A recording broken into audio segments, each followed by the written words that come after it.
Hello, my name is Ryan Freeman, and you are watching a book review of Ernest Hemingway's A Movable Feast, published in 1964 after the author tragically died a few years earlier by blowing his brains out with a shotgun. His fourth wife put the materials together. There has since come out a new version, I believe in 2009, but this is the original one that came out in 1964. I found this at the used bookstore. I have never read Hemingway. I've heard of Hemingway throughout my life. One of the greatest American authors of the 20th century. I just never got around to reading him. Finally, I did, and I'm very happy I discovered him. I think he might be right up my alley. You know, authors are a lot like clothing or a lot like films, you know. There's so many different kinds, and you got to find the one that fits you well. This was a work that he did at the latter part of his life, like literally the decade before he died. So I don't know what his earlier works are like, but the content of this book is about Ernest Hemingway's early life as a writer. So while he is in his 20s, while he's transitioning from a journalist writing articles for money, which was good money, then moving into short stories, and then eventually into novels, he's a man in his 20s living in the 1920s in Paris as an expat, as an American, with his wife Hadley, his first wife, and their little son, Bumby, I believe was the nickname, and all of the various characters that come into his life. I found the people that he was meeting during this very crucial period of his life to be very engaging. One of the first main characters, or one of the first side characters that you're going to come across is Gertrude Stein, a very successful, rich authoress. Is that a word? Authoress? Probably not in vogue these days. Who kindly allows Ernest and his wife to come enjoy her hospitality, because Ernest Hemingway, when he stopped becoming more of a journalist and entered into sort of the creative writing industry, he lived very poor with his wife and his son. Poverty, money, the effects that it has on your work, the effects that it has on your interactions with other people is a very good theme. And I should say that, of course, it talks about sort of the importance of sustenance in providing for your daily bread. There's a lot of benefits to being poor. In fact, I'm going to get to the ending of the book, which made me cry. It was the only part that made me cry, but it has something to do with that. Anyway, so back to Gertrude Stein, very influential, successful American authoress. I'm just going to use that word. At that time, becomes kind of a central figure in his life for a brief period. And it was very, for me, fun to read it, because if you guys have watched my other book reviews, you know that I love Aldous Huxley and D.H. Lawrence, particularly D.H. Lawrence. He is my favorite author of all time. And like literally in the second chapter of this book, Gertrude Stein says, Aldous Huxley is a dead writer, even though he wasn't dead at the time, but he writes like a dead man.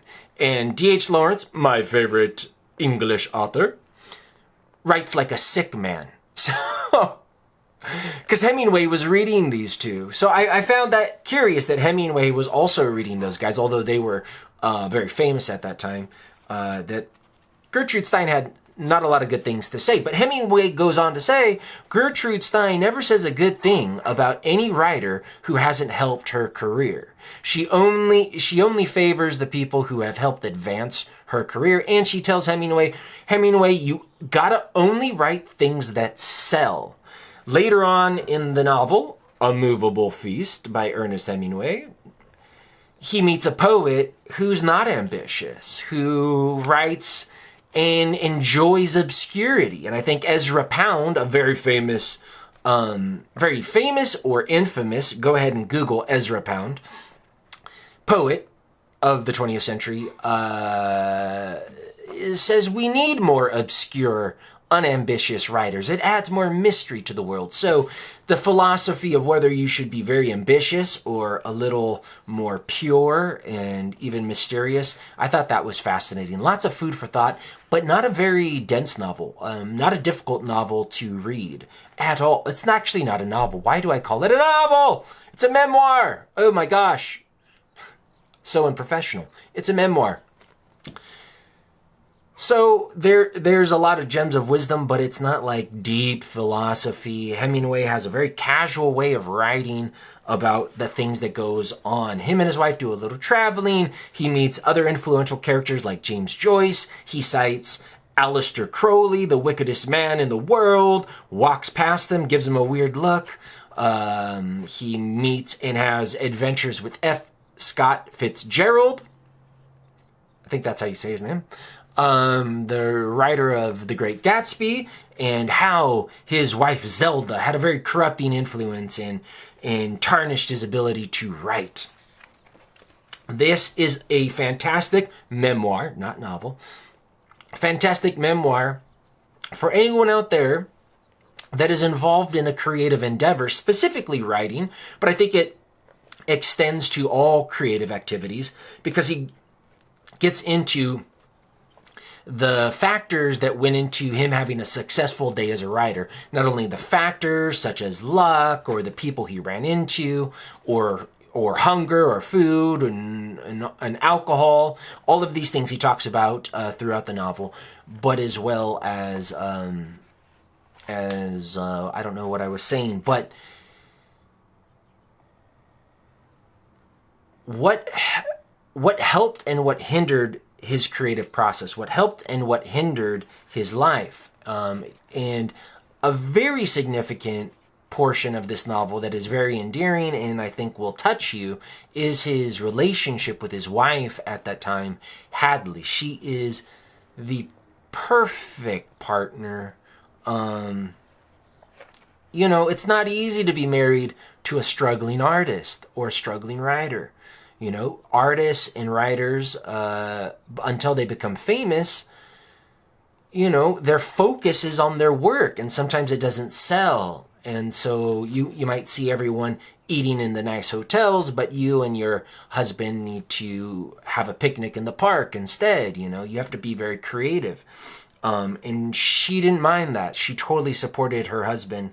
And he was cognizant that she was making a big sacrifice. So it talks about this relationship, the difficulties, but also the beauties. I mean, he had the end of the novel. I'll get to the end of the novel. At the end, after his success, something tragically pulls him apart from his first wife, and he never recovers from the sadness. And he wrote this at the end of his life while he's married to a fourth wife. And he never lets what happened between him and his first wife go, and that sort of came about from success. In the very last line, he says, "But this is how Paris was in the early days, when we were very poor and very happy." Because it's not always about money. It's not always about success. This is a book that will prove it to you guys. I'm sorry for getting emotional, but